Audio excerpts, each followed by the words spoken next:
¿Qué tal? ¿Cómo están? Muchas gracias por el recibimiento. ¿Qué les parece si hablamos de educación y de comunicación?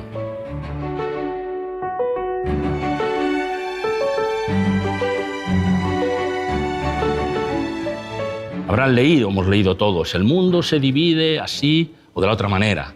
Se divide en norte-sur, se divide en ricos y pobres, se divide cualquier clasificación. Fue Gabriel García Márquez, premio Nobel de Literatura, el que dijo, no, miren, el mundo se divide entre los que saben contar historias y los que no saben. Y yo creo que tenía toda la razón, porque cuántas veces nos encontramos que un profesor sabe mucho, pero no lo cuenta con emoción. Y si no genera emoción, no ayuda a que quede en la memoria de sus alumnos aquella historia. U otras personas, en la política o en la empresa. Hay quien vende ascensores sin pasión y hay quien las vende con pasión, y desde luego el que comunica mejor y genera más confianza, el de la pasión, ese vende más. Por lo tanto, es cierto, el mundo se divide entre los que saben contar historias y los que no saben. ¿Y dónde se aprende eso? Pues el propio García Márquez dice que lo aprendió de su madre. Dice, mi madre a la hora de comer nos contaba siempre una historia que le había sucedido a ella en el mercado, con una vecina, cualquier cosa. Dice, ¿y cómo contaba las historias mi madre? Dice Gabo, que cuando parecía que aquello ya se sacaba como un conejito de la manga y volvía de nuevo a tener aquello muchísimo interés. Y decía el propio García Márquez, hay personas que en la vida pasan años tratando de contar las historias como lo bien que lo contaba su madre. Pues probablemente en su casa, Gabriel García Márquez aprendió un código narrativo que luego llevó a sus novelas y que luego, porque él era periodista del Espectador en Colombia, como saben, era capaz de introducir literatura en aquellas historias que como reportera había conocido en la calle, que al fin y al cabo luego es lo que hemos llamado nuevo periodismo, donde se mezcla el mejor periodismo y la mejor literatura. Así que aprendamos a contar historias. Si cuentas bien las historias, te dediques a lo que te dediques, vas a ir mucho mejor, vas a tener más resultados, vas a vender más, vas a generar más confianza. Así que le tenemos que dar importancia a la comunicación y le tenemos que dar importancia a la palabra.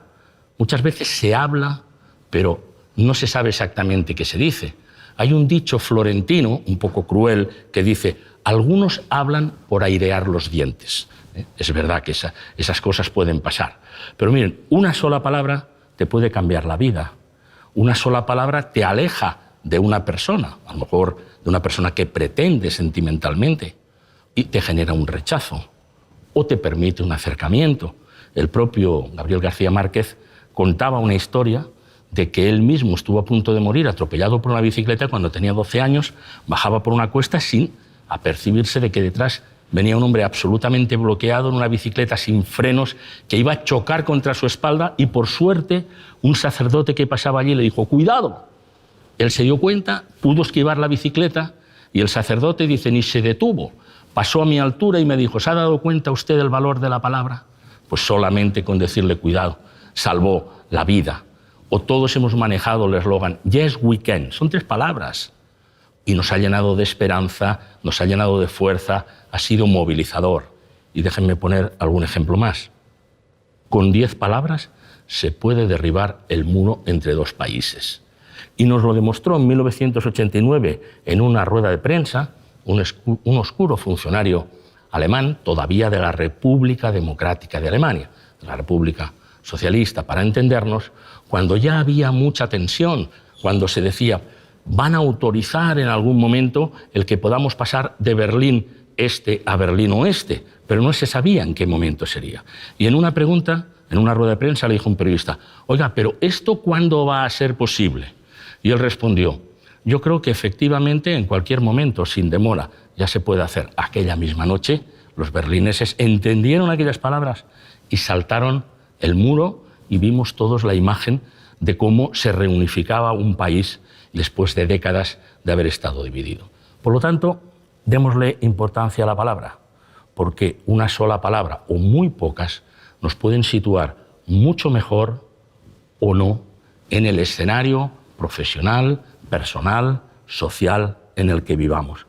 Y déjenme decir, es importante acompañar esa palabra con el silencio. El silencio previo es lo que permite que estalle la palabra, que la percibamos. Y el silencio después de pronunciarla, después de esa frase, es el que nos permite que todo el mundo lo haga suyo, lo incorpore. Es como si estuviéramos ante un ordenador y dijéramos guardar. Pues justo ese momento. Así que si somos capaces de cuidar la palabra, de prepararla, si somos capaces de envolverla y presentarla así, envuelta en silencios, lograremos que con esas ideas seamos capaces de convencer a las otras personas, seamos capaces de defender mejor nuestras posiciones y seremos, en definitiva, capaces de hacer un mundo mejor, porque muchas de las personas, millones de personas, afortunadamente, que están en todo el mundo tratando de hacer el bien, tratando de ayudar a los refugiados, tratando de ayudar a las personas que llegan a nuestras costas, tratando de ayudar a los que tienen menos oportunidades, tratando de enseñar en las escuelas y en las universidades, si manejaran mejor la palabra, si la combinaran bien con los silencios, serían capaces de multiplicar la eficacia de su acción. A eso yo les invito y estaré encantado, si les parece, de responder a sus preguntas y a sus comentarios. Hola Manuel, soy Alessandrini y me gustaría que nos explicaras por qué es tan importante en nuestro día a día comunicar bien. Yo creo que la comunicación, Alessandrini, es la gran asignatura pendiente que tenemos. Ni siquiera en las escuelas de periodismo, en muchos países, y he tenido oportunidad de comprobarlos, se enseña a comunicar bien a los estudiantes de periodismo. Puede parecer sorprendente, pero es exactamente así. Y lo mismo en las facultades de Derecho y lo mismo en cualquier otra cosa. Porque fijémonos en la medicina. ¿No es importante la comunicación en la medicina? Es fundamental. Es fundamental escuchar para comprender bien la historia clínica, para que comprendan bien nuestro diagnóstico por parte del médico, de los tratamientos, para convencer de cómo cualquier paciente tiene que modificar sus hábitos, su conducta, porque de ese modo va a ser posible salir de la situación. Y muchas veces se quejan los pacientes en todo el mundo de que el médico está mirando al ordenador y le va preguntando, ¿y usted cómo está? ¿Cómo se encuentra? Etcétera. Pero no mira ni siquiera al paciente, ¿no? O se lo cuenta con unas palabras técnicas absolutamente incomprensibles y desde luego aquella persona sabe que el médico sabe mucho, pero que no le ha transmitido exactamente lo que el diagnóstico para que comprenda, porque está probado que si el paciente se le comunica bien, si comprende el tratamiento, si comprende los males de no seguirlo, eso genera mucha más adhesión al tratamiento y hay menos deserción de los que, de acuerdo, ya fueron diagnosticados, ya compraron el medicamento, pero luego abandonan al cabo de un tiempo. Así que en cualquier ámbito de la vida que busquemos, el periodismo, el derecho y la vida cotidiana, desde luego la medicina, en todos los ámbitos es absolutamente fundamental comunicar bien. Y es una paradoja que sea la asignatura que menos se enseña. Manuel, yo soy Susana, soy profesora y ahí lo de lo que estás comentando, a mí nadie me ha enseñado a hablar en público, voy aprendiendo día a día con mi experiencia y a mí me gustaría saber si tú consideras que hablar en público debería ser una asignatura obligatoria dentro del currículum escolar. Yo creo que podría ser una asignatura obligatoria y ayudaríamos mucho a todo el mundo, pero bastaría, fíjate Susana, con que la práctica, porque en la práctica ya se hiciera. ¿Qué diferencia a un niño español en general, a un niño latino, hay algunas excepciones, con un niño anglosajón, o una niña? Cuando tiene 6 años, cuando tiene 8 años, pero también cuando estudia en una escuela profesional, de formación profesional, o en una universidad. Que los anglosajones están constantemente interviniendo y los latinos no, porque no se nos pregunta. Así que no nos han formado como emisores, nos han formado solo como receptores.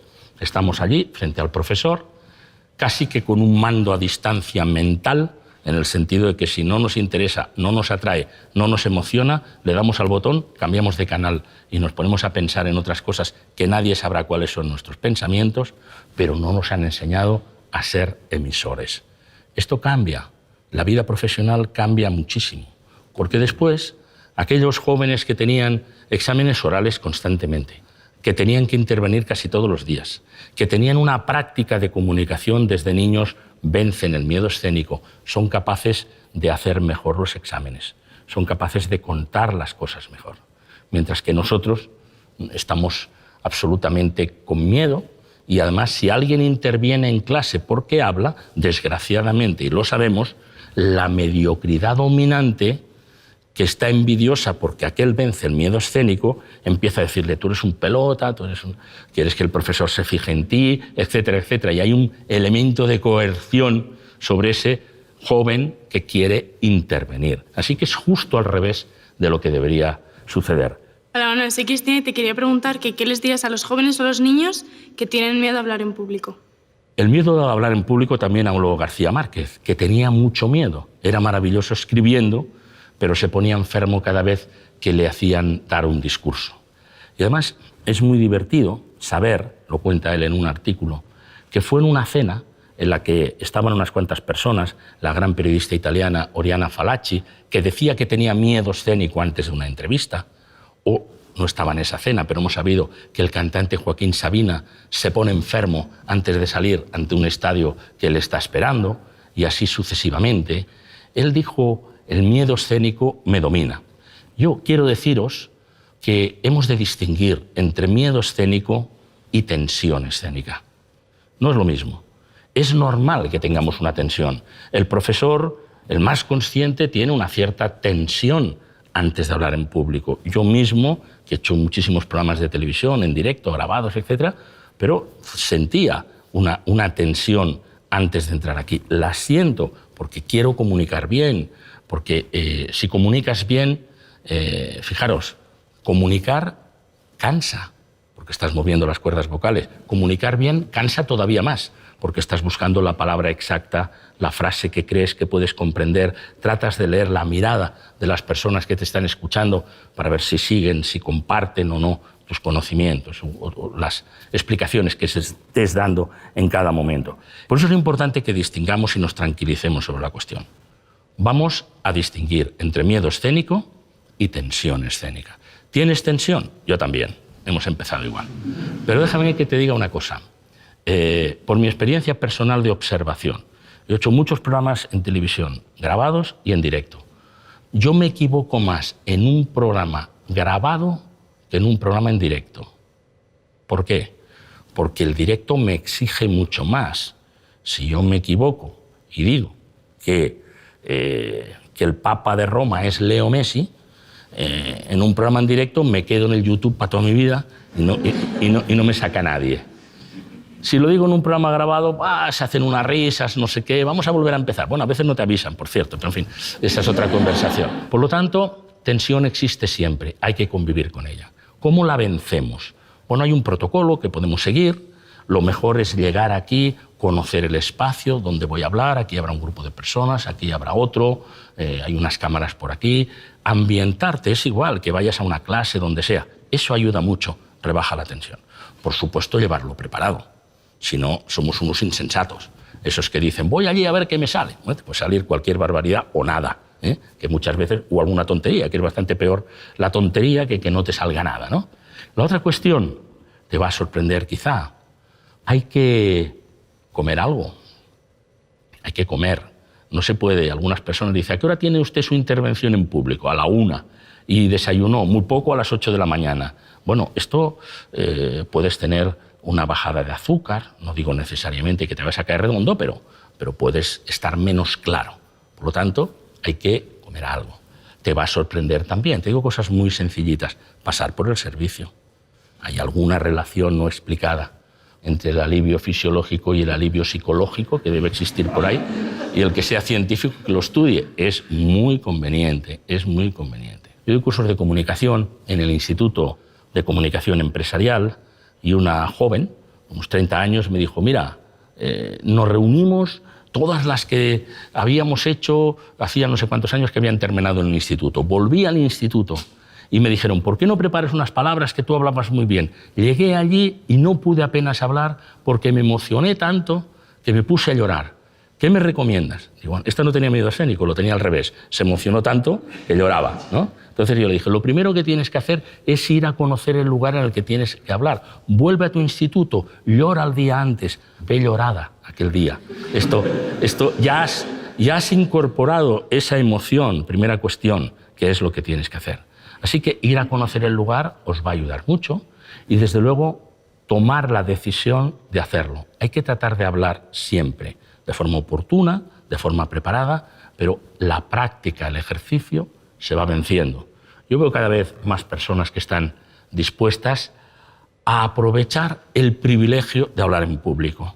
Que yo esté hablando ahora y que este grupo de personas me esté escuchando con la atención que vosotros lo hacéis, es un privilegio que yo agradezco y haré todo lo posible por no defraudaros. Por lo tanto, siempre que tengas una oportunidad, prepáralo bien y aprovéchalo.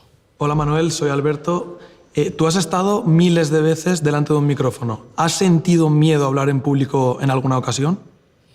A veces no ves al público, pero tú sabes, cuando yo empecé mi primer telediario en España había prácticamente solo 2 canales, la 1 y la 2, ¿no? Y había un excelente amigo, subdirector como yo de aquel informativo, Secundino González Romero, que me decía, Manuel, tú tranquilo, tú mira a la cámara y olvídate que ahí hay 12 millones de personas. Bueno, pues, la verdad es que se lo agradecí mucho, ¿no? Eso, ya tenías el sentimiento y desde luego me adelgacé. De verdad, me adelgacé porque me pesé antes y después. Yo soy muy minucioso para eso y perdí 2 kilos en aquella cuestión. También había ido demasiado cargado con un jersey y tal y sudé como no te puedes imaginar, ¿no? Pero sobre todo era un sudor psicológico. Miedo como tal no, a veces tienes que subir al escenario y sabes que hay muchas personas allí y bueno, tienes un poco de tensión. Hombre, miedo no, porque si no, no hubiéramos hecho los programas. Pero vamos a la tensión sí la tienes. Pero también diré que con la tensión te ayuda a sacar lo mejor de ti mismo. Porque si tú entras para hablar, bueno, con relativo desinterés o bueno, esto me lo hago yo así fácil, etcétera, etcétera, y no tienes la tensión previa, entonces no tienes un rendimiento tan eficaz en tu comunicación como puedes tener, a veces no lo consigues, cuando estás concentrado en la cuestión. Hay que concentrarse en la cuestión. Así que si tienes que hablar en público, no aprovechemos para ir mirando el WhatsApp, para ir llamando por teléfono o por otras cuestiones. Vamos a concentrarnos en lo que tenemos que hacer allí. Apagamos el teléfono, procuramos irnos a una esquinita para prepararlo y de esa concentración saldrá lo mejor de ti, lo mejor que sabes. Hola Manuel. Bueno, tú has sido el gran impulsor de los debates presidenciales en este país, que hemos visto todos. ¿Cuáles son los beneficios de los debates y cómo aplicarlos en la escuela y en la educación? En el mundo de la política, que es donde se produce, yo creo que los debates son enormemente interesantes.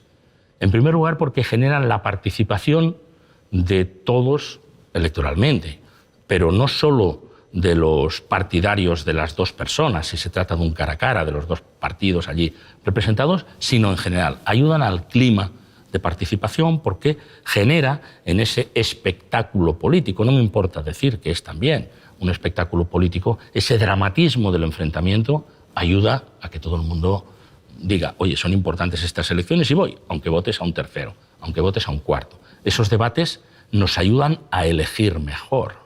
Alan Schroeder, un profesor del área de Boston, una universidad en Boston, que es, yo creo que ha estudiado más los debates electorales en todo el mundo, exactamente 65 países, que conectó con nosotros después de recuperar los debates, en ese caso un Zapatero Rajoy en el año 2008, él dice que un debate entre 2 candidatos a la presidencia del gobierno no es un pugilato dialéctico como a veces se describe. Él dice, es una selección de personal.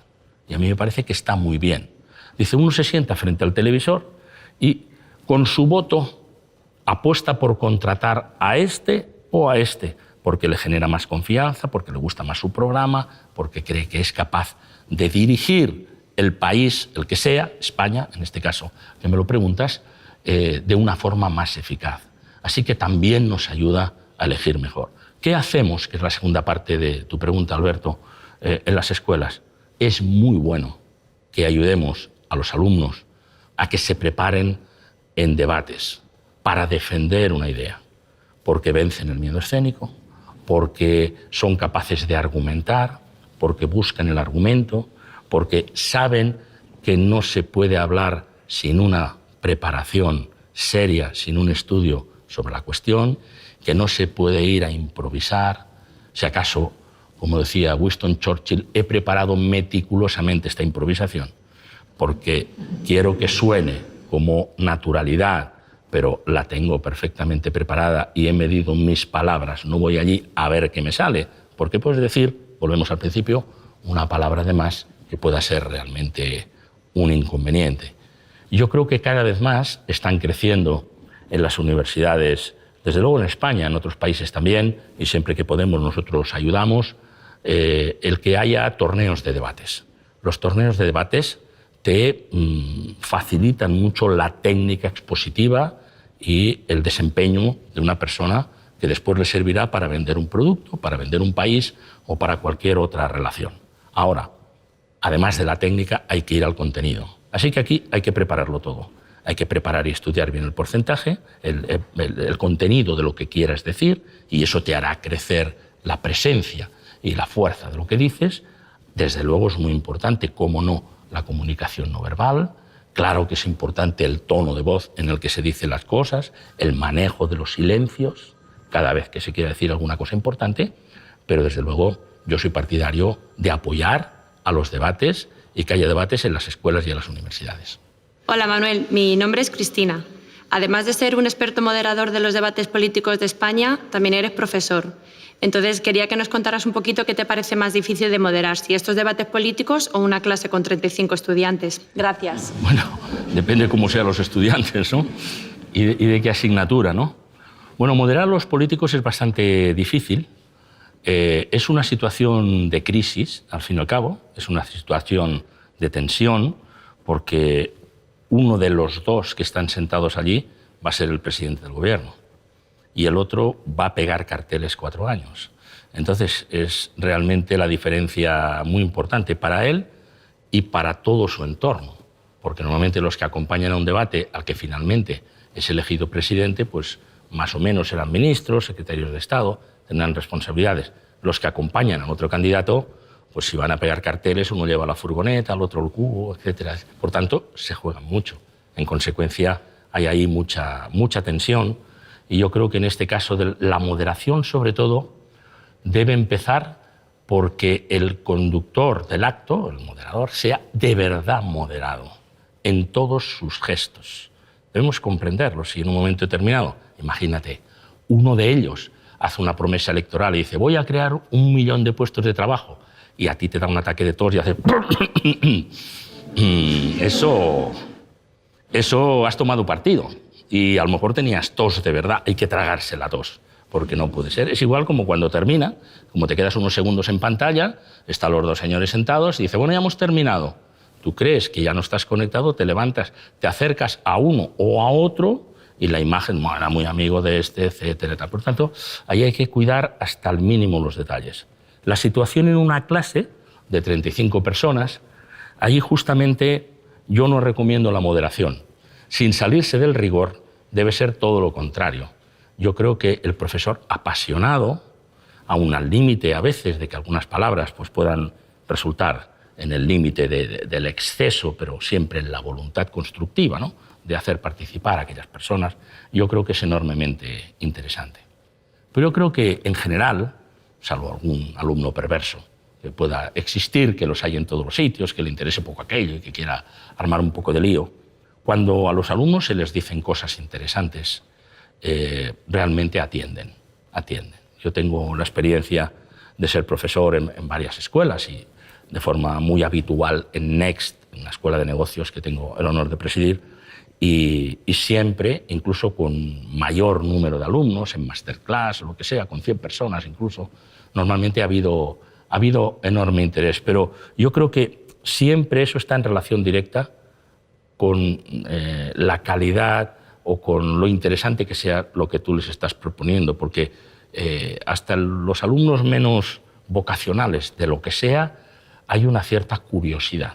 Entonces, plantear asuntos concretos, plantear ejemplos, plantear experiencias, tratar de ser auténtico, Yo creo que eso, en general, el alumnado, y aquí hay profesores y lo saben, lo atiende y esos profesores son recordados. Hay discursos de personajes relevantes de la sociedad, así como de la política, que han pasado la historia. ¿Cuál sería para ti un ejemplo brillante e inspirador de discurso y por qué? Es verdad que hay algunos discursos que se han perdurado a lo largo de la historia y que todos hemos escuchado, ¿no? Cuando el presidente John Fitzgerald Kennedy fue a Berlín y todavía estaba ese muro que dividía la ciudad y él aprendió unas palabras en alemán y le dijo a todos, yo también soy berlinés, como puedes imaginar, aquello se hundía, como se suele decir, se hundía el local, de aplausos, de entusiasmo, de emoción, de adhesión de las personas que estaban allí. Todos recordamos los discursos de Martin Luther King, después asesinado, al igual que Kennedy. Fíjate que son personas que llegan a conmover a millones de personas en todo el mundo y que acaban con ellos, precisamente porque han sido capaces de poner en marcha a muchas personas en favor de una idea de libertad, en favor de una idea de igualdad racial, como era este caso, ¿no? Bueno, yo creo que de forma contemporánea los discursos de Barack Obama han impactado en todo el mundo. Yo suelo referirme casi siempre, porque me interesa de forma especial, al discurso que él hizo en la Convención Demócrata en Chicago, ¿no? Allí se elegía a otro candidato, concretamente a John Edwards como vicepresidente y a John Kerry como posible presidente. Pero, como se suele hacer en estos mítines, dijo, bueno, que intervenga uno de aquí del pueblo, por decirlo así, intervenga uno de Chicago. Entonces pasó por allí un joven senador llamado Barack Obama. Hizo tal discurso que si yo hubiera sido el candidato después no salgo, porque después de aquel discurso, y la prueba es que 4 años después el candidato era él. Y además ganó las elecciones.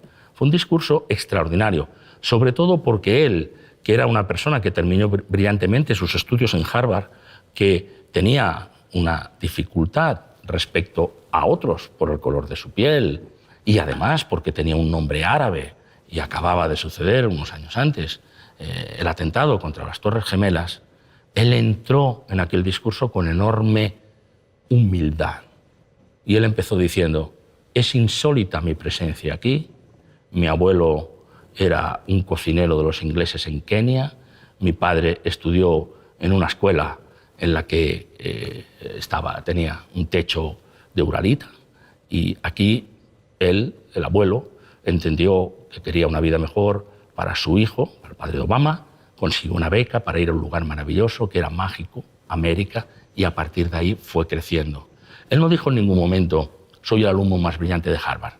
Él no dijo en ningún momento, cuidado, yo tendré un nombre árabe, pero cuidado, no, lo dijo de otra manera. Me pusieron mis padres un nombre mágico para ellos, que quería decir elegido, y resolvió el problema. Y sobre todo supo sumar, supo unir. Extraordinario discurso el de Obama, pero permíteme que ponga un ejemplo más. Shakira entró en un discurso en Oxford hablando de educación. Shakira promueve una fundación que se llama Pies Descalzos, a la que dedica mucho dinero personal, que tiene unos colegios en la zona de Barranquilla, Colombia, donde ella ha nacido, y que es capaz de hablarles con mucha sencillez a aquellas personas que estaban terminando sus estudios en Oxford. Y les dice Shakira en ese discurso, señores, yo no he venido aquí a cantar, soy un artista, no habrá movimiento de caderas, hubo una gran, ahí todo el mundo, qué decepción, porque esperamos otra cosa. Vengo a decirles a ustedes que si ustedes quieren un mundo seguro, apuesten por la educación. Y que si es posible, en vez de enviar 30.000 soldados a Afganistán, enviemos 30.000 educadores. Yo creo que aquel discurso de Shakira a mí me ha impactado especialmente porque vemos otra cara de esos personajes. A veces detrás de un futbolista o de un cantante o de un político vemos sus ideas, pero no vemos su vida personal. Bueno, todos esos discursos son realmente importantes, sobre todo porque tienen contenido, porque están muy bien pensados, porque están muy bien planteados, porque son capaces de llegar al corazón de aquellas personas que están allí. Y algo más, si me permites. Shakira les dice en este discurso: no les estoy hablando de que apoyen a los niños del mundo que tienen hambre o que viven en estado fallido por un tema de caridad. Esto no es un acto de caridad, es un acto de seguridad. Así que si estamos tolerando que haya países donde se forman terroristas, ustedes no van a vivir seguros. Todos nosotros no vamos a vivir seguros. Eso quiere decir planificación en la educación. Así que antes de hablar, antes de dar una clase, antes de educar, tenemos que planificar. Y ella lo hace, planificar cuáles serán aquellos argumentos más eficaces para poder convencer a aquellas personas para que avancen en esa dirección que les estamos proponiendo. Hola Manuel, soy Anselmo Mancebo. ¿Qué tal, Anselmo? Te quería preguntar, a veces te equivocas, a veces cualquiera nos equivocamos, te quedas en blanco, metes la pata, no sabes por dónde salir. Eso también me imagino que hay que aprender a controlarlo. ¿Tú nos puedes contar algún ejemplo, alguna anécdota? Sí, yo recuerdo en la entrega de unos premios Príncipe de Asturias en el Teatro Campo Amor de Oviedo. Es un momento maravilloso. Yo siempre que puedo y me invitan voy. Allí vi a Stephen Hawking, allí vi a Liz Taylor, allí vi a Yasser Arafat, a grandes personalidades del mundo. Algunos de los premiados dan un discurso de agradecimiento y uno de ellos, Carmen Martínez Gaite, una escritora española muy importante, perdió los papeles literalmente. Tenía el discurso encima de la mesa, no lo tenía numerado, y entonces aquella señora no encontraba el hilo con el príncipe, con todos los premiados, con todo el público expectante y en directo en la televisión. Yo creo que por solidaridad, el sufrimiento de los presentes, nos identificamos tanto con lo que aquella pobre mujer estaba pasando que yo desde luego acabé aquel acto agotado, porque decíamos todos, no lo encuentra, no va, y no duró un momento, ni dos, ni tres. Frente a todo eso, hay que llevar algunas medidas de seguridad. Por supuesto, llevar tu discurso, si lo llevas escrito, numerado. Se puede ser arriba y abajo, primera cuestión. Así no tienes que bajar tanto la vista para verlo, etc., ¿no? Yo siempre recomiendo llevar tu discurso escrito o un esquema. Yo, si quieres, Anselmo, te cuento mi método. Aunque yo esté hablando en un discurso que a veces me toca hacer, como presidente de la Academia de Televisión o por cualquier otra razón, yo procuro llevar el discurso escrito en un bolsillo y un pequeño resumen, un esquema, lo que en España llamamos una chuleta. Los profesores saben muy bien lo que es la chuleta, por si acaso. Porque si entonces te quedas en blanco, oye, pues sacas el papelito y miras más o menos por dónde va, que no se muere nadie. Así aprovechas para hacer una pausa, digamos, ¿no? Las pausas son muy importantes en el discurso. Si la cosa está muy mal, pues lo sacas y lo lees. Pero si lo lees, vamos a leerlo bien. Vamos a leerlo mirando a las personas. Hay algunos que ya sabes que hacen un discurso y desde señor presidente de tal, hasta muchas gracias por haberme escuchado, no levantan la vista. Y a lo mejor han pasado 20 minutos. Y claro, si uno hace un discurso así leyendo y no levanta la vista, al levantarla se puede encontrar que allí no queda nadie, porque se han ido. Digamos que quedan los cuerpos por cortesía, pero las almas se fueron, ¿no? Porque ya desconectan, ya se marchan, ¿no? Eso ya es otra historia. Por lo tanto, no nos importe llevarlo y tener algunas medidas de seguridad, porque puedes no encontrarte bien, porque puedes en ese día estar distraído, porque te pueden dar una mala noticia antes de empezar y eso te hace empezar a pensar en otra cosa. Reducimos tensión escénica si vamos protegidos. Por supuesto, eso nos puede ayudar mucho, así que yo recomiendo que cada uno que organice su propia técnica, pero que la tenga y que se proteja. Manuel, soy Mercedes, me apasiona la comunicación y quería preguntarte, ¿cuáles crees que son los errores más comunes que cometemos cuando nos comunicamos? Bueno, en unos países en los que por lo general no hemos tenido instrucción en comunicación, es normal que cometamos errores, es normal, ¿no? Quizá en general, como no le damos importancia a la comunicación, nos fiamos de la improvisación. Y la improvisación es muy mala consejera. Yo creo que por lo general, para comunicar bien hay que escuchar. No solo porque decía Plutarco, aquel que escucha habla bien, solo habla bien aquel que escucha. Porque tú, cuando escuchas, puedes conocer el estado anímico incluso en el que se encuentran las personas que están allí. ¿Quiénes son? Yo cuando he llegado aquí he empezado a preguntar, como hago en cualquier acto, quiénes son estas personas, de dónde vienen, dónde trabajan. Cualquier información que puedas tener sobre el público que te va a escuchar es fundamental. A mí me gusta decir también que hay que controlar los tiempos, ¿no? Porque si no, si no controlas los tiempos, ya que tienes el enorme privilegio de que te estén escuchando, procura decir cosas importantes y ser breves. Y hay personas que para darte una idea necesitan 10 minutos, que es como si fuera un avión que va por encima de la pista, dando vueltas y buscando la pista de aterrizaje. Y tú cuando ves eso, sobre todo al final del discurso, ves a las personas que quieren terminar, dice, bueno, concluyo. Es la tercera vez que dice concluyo. Sigue por allí. ¿Por qué? Porque no encuentra la palabra adecuada, porque no encuentra la frase. Tráela preparada de tu casa y termina bien con esa frase. Es decir, encuentra bien la pista de aterrizaje. Y desde luego hay que prepararse también el principio, hay que saber empezar, hay que saber terminar y hay que tener en cuenta las emociones. Es muy importante que las emociones afloren. Y algunas personas hablan como lo más parecido a una hoja Excel, así de frío.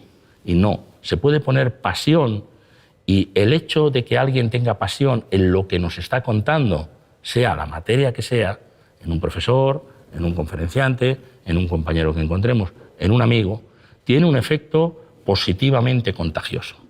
Y eso es realmente algo que te ayuda también a comunicar. Con un añadido más.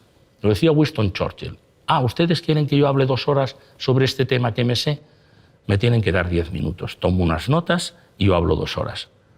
¿Ustedes quieren que hable solo 10 minutos sobre el mismo tema? Entonces necesito 2 horas de preparación.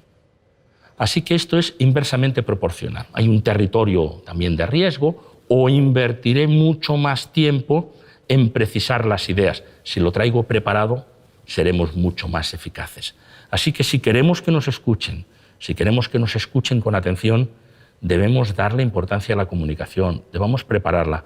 Eso tiene un efecto fundamental en la educación. Por eso, cuanto antes Susana me estaba planteando, tiene que haber una asignatura específica, si es posible, sí, si no que haya teatro, si no que hayan otras fórmulas, pero sobre todo que haya mucha comunicación, mucha participación del alumnado, porque también descubriremos entonces que hay mucho talento entre las personas que están estudiando.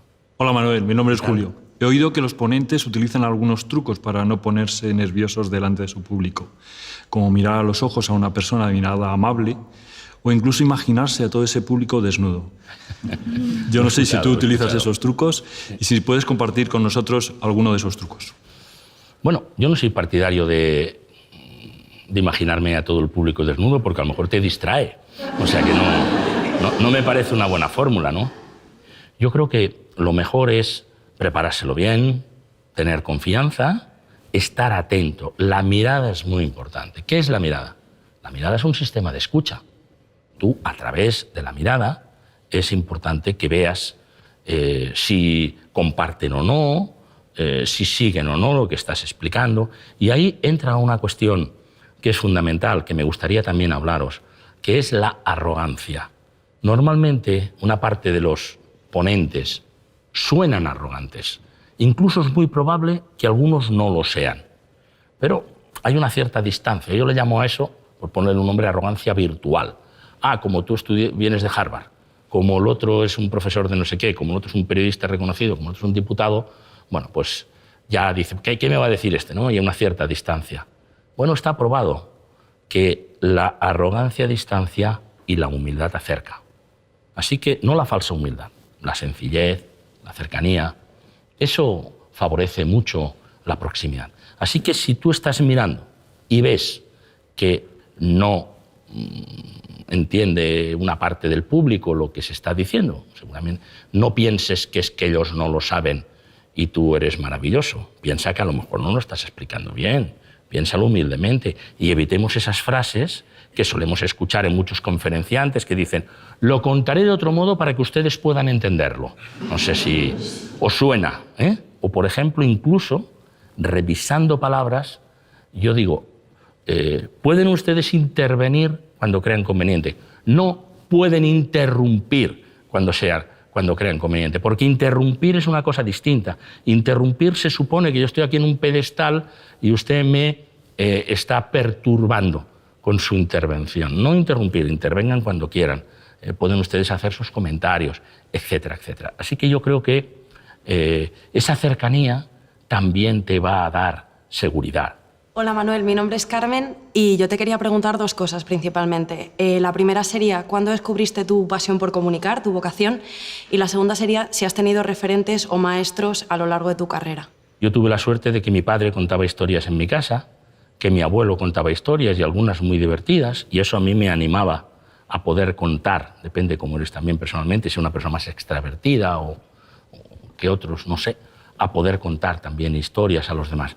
Sí tengo más claro el momento en el que yo quería ser periodista y tenía 12 años y no había ninguna tradición de periodistas en mi casa y mi madre me decía, pero hombre, Manuel, periodista, eso es como los artistas, hoy aquí, mañana allí. Y yo pensaba, qué antigua es mi madre. Oye, qué razón tenía. Hoy aquí, mañana allí. Por lo tanto, eso es cierto. Sí, ese momento lo tengo bastante claro.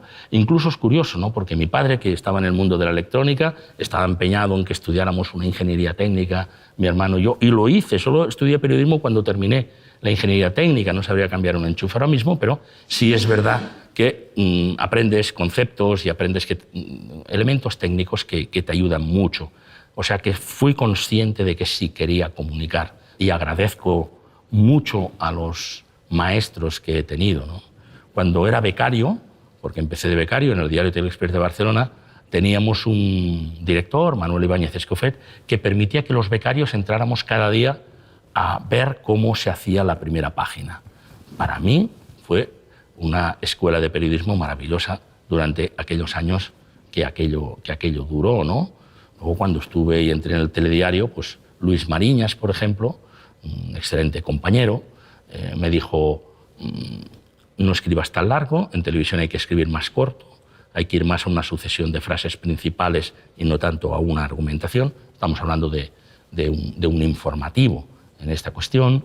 En el periódico tuve a Tristán La Rosa y me enseñó lo importante del editorial y decía, el editorial es la cabeza del periódico y un periódico sin editorial es que no tiene cabeza y no tiene pensamiento, no tiene posición. Y al final me aficioné mucho, y me encargaba muchos editoriales y me resultaba enormemente importante y así sucesivamente, ¿no? Yo tuve un profesor en la Escuela de Altos Estudios en Ciencias Sociales, el profesor Manuel Castell, con el que comparto todavía la amistad y su referencia intelectual, que fue la persona que me hizo global, por decirlo así, y al cual visité. Yo fui alumno suyo en París, pero cuando fue a Berkeley, California, yo fui a visitarlo varias veces y recuerdo que de su mano él me enseñó, y él es un gran comunicador, el Silicon Valley. Me paró en medio de una carretera, bajamos a la acera y me dijo, esto es la Universidad de Stanford, esto es la Hewlett Packard. Packard y Hewlett eran dos alumnos de aquí. Crearon su empresa y luego crearon este imperio. Bueno, de todos ellos, desde luego, yo he aprendido muchísimo. Hola Manuel, ¿Qué tal? Me llamo Silvia y soy profesora. Yo, como muchos, hemos crecido viendo la televisión y hemos oído la expresión que la televisión es la caja tonta. ¿Qué posibilidades educativas crees que tiene la televisión?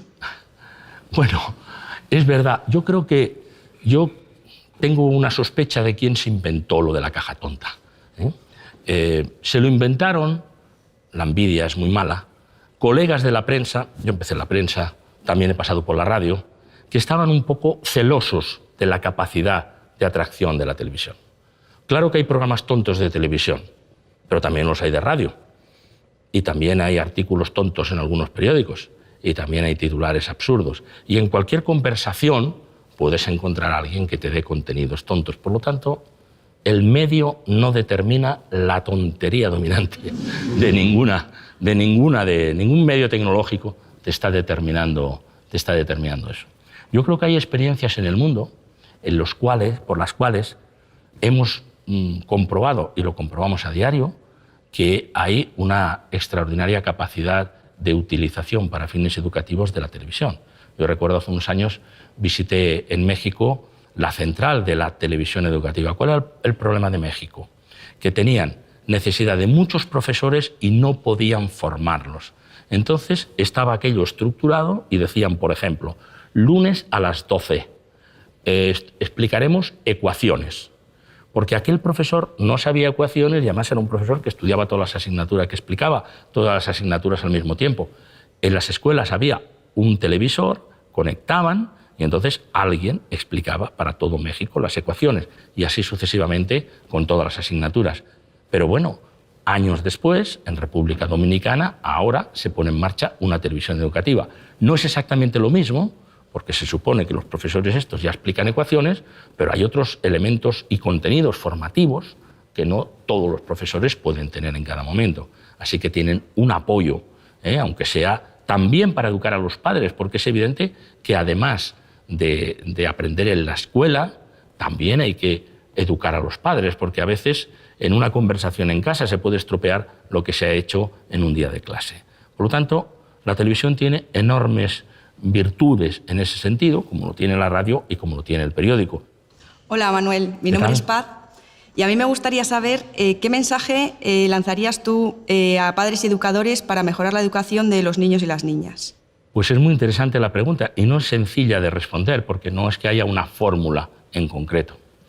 Yo creo que invitar a nuestros hijos a que comuniquen, a que tengan la posibilidad de saber escuchar también, porque todo sucede, si no, enormemente rápido, y mantenerles y educarles en la paciencia de escuchar las opiniones de los demás y el respeto es fundamental. Hoy día yo creo que una de las cosas peores que tenemos es que los niños leen poco, nuestros hijos leen menos que nosotros. No es así en todos los casos, pero cuesta mucho hacerles leer. En eso hay métodos y hay una inventiva muy amplia. Yo el otro día leía una madre italiana que decía, la contraseña del wifi se la cambio cada semana. Y decía, les doy un libro y les digo, la contraseña del wifi es el color del vestido de la protagonista del libro. Y entonces, pues, los niños tienen que ir leyendo porque quieren entrar en el wifi. Yo no sé si tenemos que hacer ese tipo de trucos, en todo caso ahí queda, por si alguien lo quiere aprovechar, pero me parece que es fundamental comprender que los niños van a la escuela, pero no por eso los padres debemos desentendernos ya de la educación porque ya me los educarán allí. Yo creo que es muy importante que haya una conexión, hablar con los profesores de tanto en tanto y escuchar también a nuestros hijos, porque muchas veces no escuchamos suficientemente a nuestros hijos. En un curso de comunicación en el instituto me decía un médico, y me gustó tanto que lo he reproducido en un libro, me decía que tenía un paciente, una chica de unos 15 años, en la ciudad de Valencia, España, que venía con sus padres y que ella le dijo, doctor, yo quiero que me atienda usted, porque usted me habla a mí. Y voy a ver a otros médicos que hablan a mis padres. Cuando la enferma soy yo. Entonces, escuchar es fundamental. Dirigirse a la persona que realmente tiene el problema es fundamental. Yo estoy convencido que si escucháramos más en general en el mundo, aprenderíamos más, seríamos más eficaces comunicando, pero desde luego ayudaríamos a resolver muchos más problemas. Y en esa recomendación general de escucha, que yo me aplico a mí mismo, están también nuestros hijos. Nuestros hijos tienen que ser escuchados y los que ya tengan hijos adolescentes saben que el problema no es que no los quieras escuchar muchas veces, sino que ellos quieran hablar. Es muy difícil. Yo recientemente hice un viaje al sur de Francia a buscar a mi hija, fui solo en coche y dijo, tenía que traer unas cosas, muchas maletas, etcétera, porque terminaba una estancia allí. Podía haberle dicho, oye, coge tal cosa. Digo, no, ya voy a buscarte yo, porque dije, a la vuelta la tengo cautiva dentro del coche y espero que hable, con el riesgo de que se te duerma a la salida y se despierte a 200 metros de tu casa. Afortunadamente salió bien. ¿Qué quiero decir? Hay que propiciar esos momentos, si es posible, aunque te cueste un esfuerzo, para poder encontrar ese momento en el que la comunicación se produzca. Porque no puedes decir, vamos a comunicarnos. A ver, niño, habla. No, vamos a crear el ambiente en el que esto se pueda producir. Muchas gracias por haberme escuchado.